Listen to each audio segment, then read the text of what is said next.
সাদাকাশ নীলাকাশ, শরতের নীলাকাশ, নিচে তুমি সাদাকাশ। এলোমেলো হাওয়া, ওরে সাদাকাশ, সব দিকে দুলছে তোমার মাথা। শরৎকালে তোমার দেখা, বাকি পঞ্চঋতু ফাঁকা। ওরে সাদাকাশ, নিচে তুমি, উপরে নীলাকাশ। কত সুন্দর তুমি, কি অপরূপ তোমার। থাকো না তুমি ষড়ঋতু হয়ে বাংলাদেশের বুকে, ওরে সাদাকাশ। কবি অসম্ভব প্রকৃতি প্রেমী একজন মানুষ ছিলেন। প্রকৃতির প্রেমে মুগ্ধ হয়ে, বিমোহিত হয়ে সাদাকাশ নীলাকাশ কবিতাটি উনি রচনা করেন। কবি এই কবিতাটি যেদিন রচনা করেছিলেন বা লিখেছিলেন, উনি একটি নারকেল গাছের তলে বসেছিলেন। চারিপাশে বিস্তীর্ণ ফাঁকা বিল জুড়ে ছিল কাশফুলের বাগান। উপরে শরতের মিষ্টি গরম রোদে ভালো অনুভূতি প্রকাশ করেছিলেন কবি।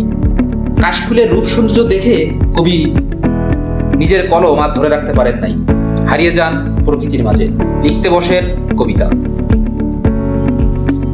কাশফুলের প্রেমে পড়ে মূলত কবি এই কবিতাটি রচনা করেন।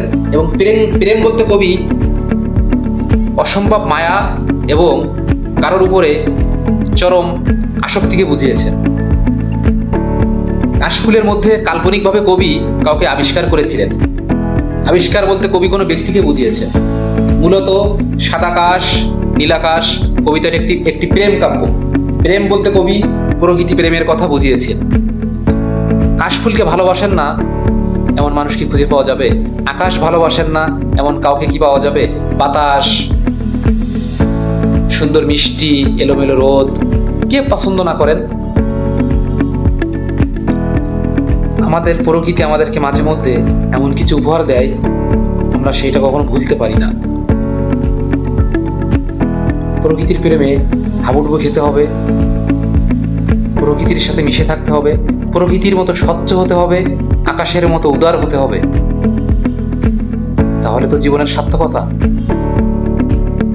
যাই হোক, অনেক কথা বলে ফেললাম, অনেক কিছু বলা হয়ে গেল। আমরা অবশ্যই কাশফুলের কাছে যাব।